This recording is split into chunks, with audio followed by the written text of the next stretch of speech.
Hello हजुर नमस्ते, म खिमबहादुर विष्ट। म तपाईँको लागि एकदम महत्त्वपूर्ण भिडियो राखेको छु आज। किनभने हेर्नुहोस्, यो पाइप एकदम धेरै खिया लागेको छ है। यो हेर्दा पनि नराम्रो छ। अब यसले कसरी सफा गर्ने हेर्नुहोस् है त।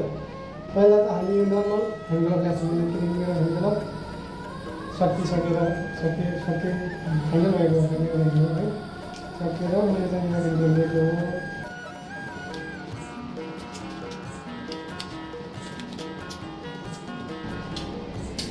Hand glove okay.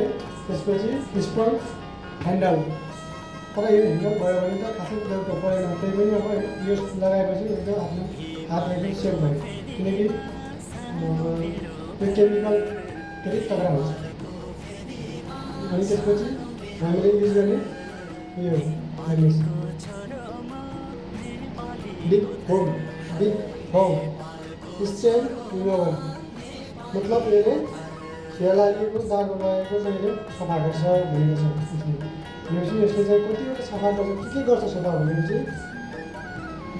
पाइपहरू खानेपानीको पाइपहरू भयो, तपाईँको यो टाइलरमा दाग लागेपछि दाग लागेको भएको छ भने त्यसले यसमा अलिकति स्पन्ज ह्यान्डलमा राखेर सफा गर्न सकिन्छ, त्यो पनि सफा हुन्छ। अनि तपाईँको केटल भयो, पिल्टीहरू भयो होइन, प्रत्येक दिन चिया पकाउनुहुन्छ, धुनुहुन्छ, तर धुएर गएको छैन, धेरै एकदम खेर कालो भइसकेको छ भनेपछि त्यसले कसरी सफा गर्ने भनेपछि एउटा स्पुन ह्यान्डल ल्याउनु, एउटा सानो खालको एउटा भनिदिनु, त्यो चाहिँ ठुलो गाई भयो, एउटा पिल्टीमा हुँदैन, त्यो भएर चाहिँ सानो खालको खनिदिनु, सानो खनिदिएर त्यो थोडा यो रिफाइनले हाल्ने राख्नुहोस् न, राखेर त्यसले खुलाउनु।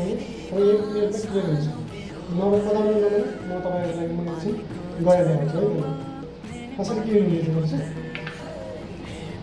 हेर्नुहोस् अब यसलाई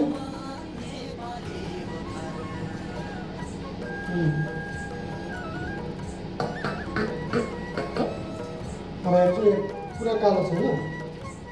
मैले चाहिँ अब हल्का केमिकल राखेँ है। अब चाहिँ म सुरु गरेँ।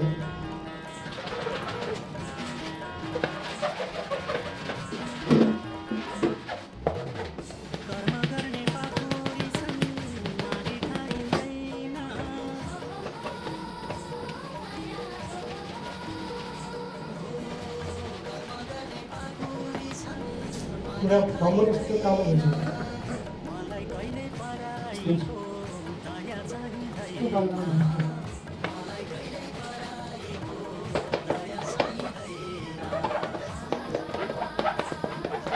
हिमालयको फेरीमा सानो मेरो घर, हिमालयको फेरीमा सानो मेरो घर, नेपालको